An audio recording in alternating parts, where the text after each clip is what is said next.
दो दिलों की नन्ही दास्ता सीजन 2 भाग 9।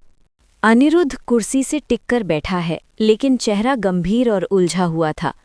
अनिरुद्ध की उंगलियां टेबल पर धीरे धीरे बज रही हैं, जैसे कोई अंदरूनी बेचैनी हो जिसे वो जाहिर नहीं करना चाहता। आशी की आज की गलती उसकी नम आंखें दिमाग में घूमता है। अनिरुद्ध धीरे से खुद से बुदबुदाते हुए बोला, ये मिस इंटर्न को हुआ क्या है? वो कुछ सोचकर टेबल पर पेन पटकता है और उठकर खिड़की की ओर चला जाता है।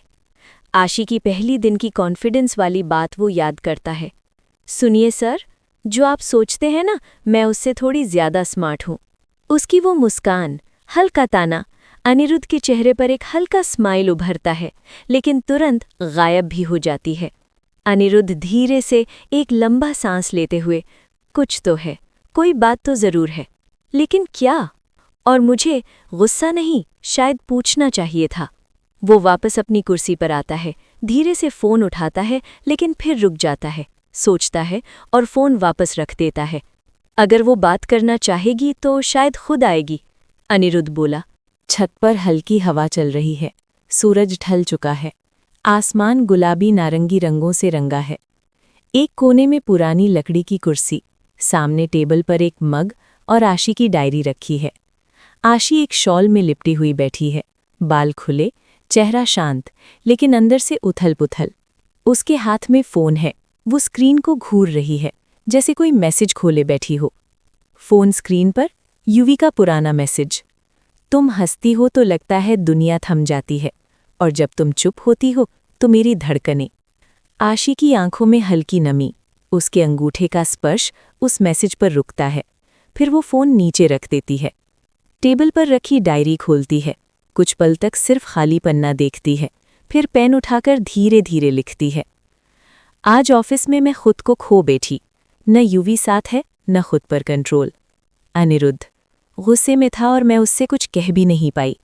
शायद इसीलिए नहीं कि वो गलत था, बल्कि इसलिए कि आज मैं सही ही नहीं थी। वो लिखते लिखते रुकती है, फिर एक शब्द काट देती है, अनिरुद्ध, और उस पर सिर्फ एक डॉट छोड़ देती है। नीचे से सांची जी की आवाज़ आती है, लेकिन धीमी गूंजती हुई। आशी बेटा, खाना लग गया है। आशी धीरे से बोली, आ रही हूँ एंजल मम्मा। वो डायरी बंद करती है, लेकिन एक फोटो गिर जाती है। उसमें युवी और आशी साथ थे, हंसते हुए। बीच पर शायद पिछले साल की कोई याद थी। वो फोटो को कुछ देर तक देखती है, फिर उसे डायरी के बीच रखकर बंद कर देती है। आशी मन में बोली, युवी, आई मिस यू। वो उठती है, चेहरा थक चुका है, लेकिन अब वो आंसू नहीं बहा रही थी। आशी सीढ़ियों की ओर बढ़ती है और ऊपर आसमान में एक छोटा सा तारा झपकता है, जैसे कोई अधूरी दुआ टकराई हो। अगले दिन ऑफिस में ब्रेक टाइम चल रहा था। ऑफिस में हलचल थोड़ी कम थी, कुछ लोग कैफे एरिया में थे, कुछ मीटिंग से लौटे थे।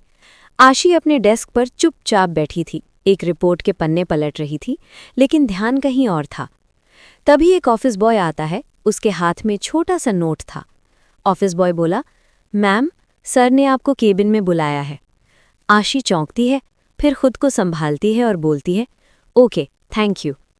अनिरुद्ध का केबिन। अनिरुद्ध खिड़की के पास खड़ा है, उसकी पीठ दरवाजे की तरफ है। हल्की धूप उसके सूट पर पड़ रही है। आशी धीरे से दरवाज़ा खटखटाती है। आशी धीमे स्वर में बोली, मे आई कम इन सर? अनिरुद्ध बिना मुड़े हुए ही बोला, कम इन। आशी अंदर आती है, दरवाज़ा बंद करती है। थोड़ी नर्वस थी, लेकिन चेहरे पर कॉन्फिडेंस ओढ़े हुए थी। अनिरुद्ध अब मुड़कर उसकी ओर देखता है, थोड़ी देर उसे बस देखता है, फिर कुर्सी पर बैठता है और इशारा करता है, बैठो। आशी धीमे से कुर्सी खींचकर बैठ जाती है। जी, आपने बुलाया? कुछ पल खामोशी के बाद अनिरुद्ध उसकी तरफ देखते हुए बोला, कल जो हुआ वो मेरी तरफ से थोड़ा ज्यादा था। आशी ये सुनकर तुरंत बोली, नहीं सर, आपकी नाराज़गी वाजिब थी, मैं फोकस्ड नहीं थी। अनिरुद्ध धीरे मुस्कुराकर, लेकिन आंखें गंभीर, वो बोला, मैंने देखा और महसूस भी किया। आशी चुप थी। अनिरुद्ध आगे बोलता है। अनिरुद्ध आगे बोला, तुम उस लड़की जैसी नहीं दिख रही थी जो इंटरव्यू वाले दिन मुझसे उल्टा जवाब दे रही थी। कल जो मैंने देखा वो एक खोई हुई आशी थी। आशी का गला भर आता है, लेकिन वो खुद को रोकती है। आशी धीरे से बोली, कुछ बातें वक्त से पहले जुबान तक नहीं आती, शायद मैं भी उन्हीं में उलझी हूं। अनिरुद्ध थोड़ी देर उसे बेचता है, फिर बहुत सधी हुई आवाज में बोला, मैं तुम्हारा बॉस हूं, लेकिन इंसान भी हूं। अगर तुम्हें जरूरत हो तो सिर्फ काम की नहीं, बात करने की भी, तो जान लो दरवाज़ा बंद नहीं है। आशी उसकी तरफ देखने लगती है। दोनों की नज़रें एक दूसरे से मिलती है। एक लंबा सन्नाटा। आशी कुछ कहना चाहती है, फिर सिर्फ मुस्कुराती है। वो मुस्कान जिसमें कृतज्ञता है, लेकिन बहुत कुछ अब भी अंदर दबा है। आशी बोली, थैंक यू सर, और I try to be better. Anirudh बोला, बी रियल आशी, बेटर होना बाद की बात है, पहले खुद को मत खो। आशी उठती है, लेकिन जाते जाते एक पल के लिए रुकती है। आशी हल्के से बिना पलटे हुए ही बोली, शायद आपने जो कहा वही सुनने की जरूरत थी मुझे, थैंक यू। वो निकल जाती है। अनिरुद्ध उसे जाते हुए देखता है। उसके चेहरे पर सुकून नहीं, पर एक समझदारी की परछाई जरूर थी। रात को आशी अपने बालकनी में बैठी आसमान में तारे निहार रही थी। तभी उसका फोन बज उठता है। स्क्रीन पर युवी का नाम फ्लैश होते देख उसके चेहरे पर मुस्कान फैल जाती है। युवी धीमे मुस्कुराते हुए बोला, मिस कर रही थी ना मुझे? आशी आंखें बंद करते हुए बोली, नहीं, बिल्कुल नहीं, बस आज दिन में 4 बार तुम्हें कॉल करने का मन किया, लेकिन रोक लिया, तो समझ लो मैं बहुत स्ट्रांग बन गई हूँ। युवी हंसते हुए बोला, 4 बार? मुझे तो लगा तुम मुझे भूल ही जाओगे इतने स्मार्ट बॉस के साथ। आशी चिढ़ते हुए बोला, स्मार्ट नहीं, सख्त, और थोड़ा बदतमीज भी। युवी उससे बोला, आशी, यहाँ सब अच्छा है, नई जमीन, नए लोग, पर कोई भी तुम जैसा नहीं। आशी बोली, तुम वहाँ फोकस करो, मैं यहाँ सब संभाल लूंगी, लेकिन वादा करो हर दिन ऐसे ही कॉल करोगे। युवी धीरे से बोला, सॉरी आशी, बट मैं शूटिंग पर रहूंगा तो शायद मेरा फ़ोन स्विच ऑफ रहे, शायद हमारी ज़्यादा बात नहीं हो पाएगी, लेकिन मुझे जैसे ही टाइम मिलेगा मैं तुम्हें कॉल करूंगा। आशी ये सुनकर आगे कुछ कहने वाली ही होती है कि तभी युवी उससे बोला, अच्छा आशी, मेरी शूटिंग का टाइम हो गया है, तुम सो जाओ और अपना ख्याल रखना, मैं कॉल करूंगा, बाय। इतना कहकर वो कॉल काट देता है। आशी युवी से बहुत कुछ कहना चाहती थी, लेकिन युवी कॉल काट चुका था। वो एक नज़र फोन की ओर देखती है। आशी बालकनी की रेलिंग पर सिर टिकाकर बैठ जाती है, आंखें बंद, चेहरे पर कोई भाव नहीं। आज संडे था, सबकी छुट्टी थी, तो सभी घर पर ही थे। आज घर पर सत्यनारायण की पूजा रखी गई थी। घर पूरी तरह से सजाया गया था। दरवाजे पर बंधनवार, घर में फूलों की मालाएं, हवन की खुशबू, धीमा भजन बज रहा है। लिविंग रूम को पूजा के लिए सजाया गया है। एक और रंगोली बनी हुई है, बीच में पीला आसन, कलश, फल, पंडित जी का आसन। यशोदा जी, सांची, यश और अंशुमन सब तैयार थे। आशी गुलाबी साड़ी में, माथे पर छोटी सी बिंदी, हाथों में पूजा की थाली लेकर अंदर आती है। पंडित जी बोले, सब लोग बैठ जाएं, अब भगवान की कथा शुरू करते हैं। तभी दरवाजे की घंटी बजती है। सांची जी अंशुमन से बोली, लड्डू देख तो जरा, शायद उषा जी आ गई। अंशुमन दौड़कर दरवाज़ा खोलता है। सामने अनिरुद्ध अपने फैमिली के साथ खड़ा था। अरे अनिरुद्ध भैया! अंशुमन के बोलते ही सभी दरवाजे पर आ जाते हैं, आशी को छोड़कर। आशी पूजा की तैयारियां देख रही थी। अनिरुद्ध मुस्कुराते हुए यश और सांची और यशोदा जी के पैर छू लेता है। सांची बोली, हमें लगा आप सब नहीं आएंगे।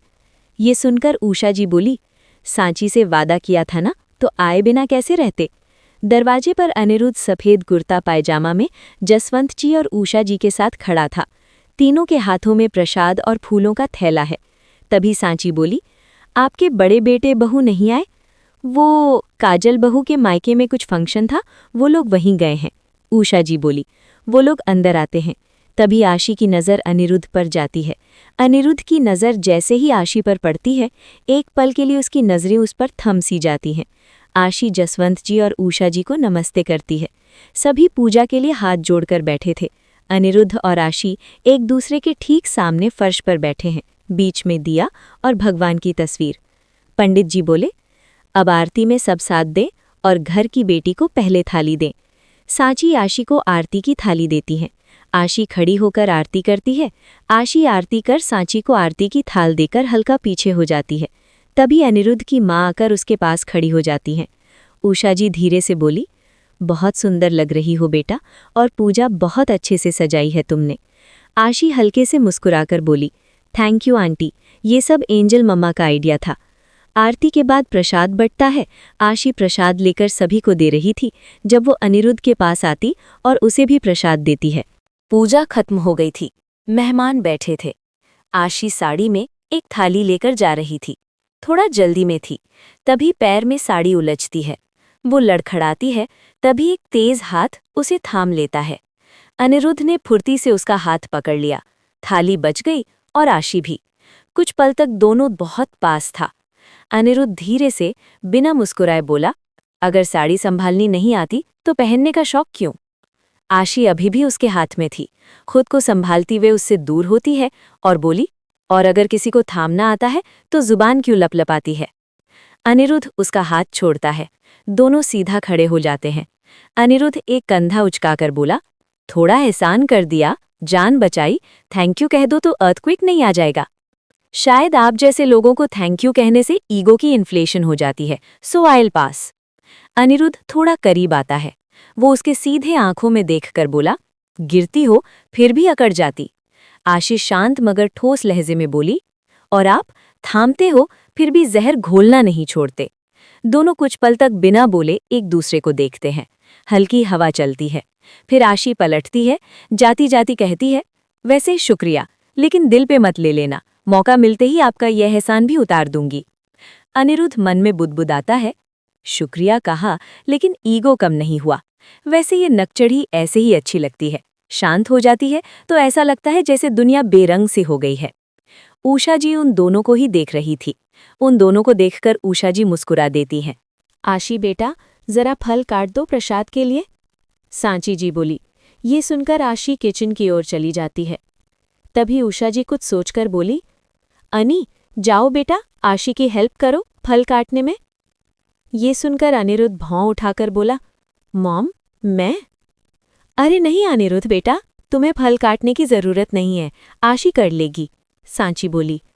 ये सुनकर उषा जी हंसते हुए बोली, अरे सांची, मिस्टर सीईओ को किचन बेसिक्स भी तो आनी चाहिए।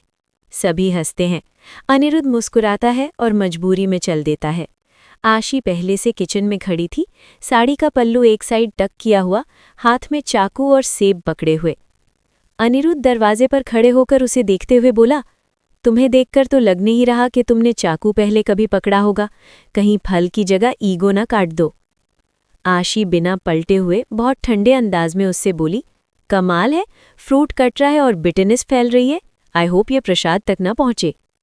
अनिरुद्ध किचन काउंटर पर आता है, एक सेब उठाता है और खुद भी चाकू उठाने लगता है। अनिरुद्ध मुस्कुराकर बोला, तुम्हारी तरह टेढ़े नहीं काटूंगा, बिल्कुल सीधे में कटेंगे ये। आशी चुटकी लेते हुए बोली, हाँ हाँ, बिल्कुल सीधे के पीछे छुपा एरोगेंस बहुत साफ दिख रहा है। वैसे तुम्हारा कटिंग स्टाइल देखकर तो मेरी मम्मी भी अपना फ्रूट सैलड फिर से कट कर लें। दोनों फल काटते काटते हाथ टकरा जाते हैं। पल भर की नजरें मिलती हैं, लेकिन फिर दोनों अचानक पलट जाते हैं। अनिरुद्ध धीरे से बोला, वैसे साड़ी सूट कर रही है तुम पर। आशी आश्चर्य से देखती है, फिर धीरे से मुस्कुराकर, थैंक्स, और आपका ये सिंपल कुर्ता देख के लग रहा है कि आप भी इंसान हो।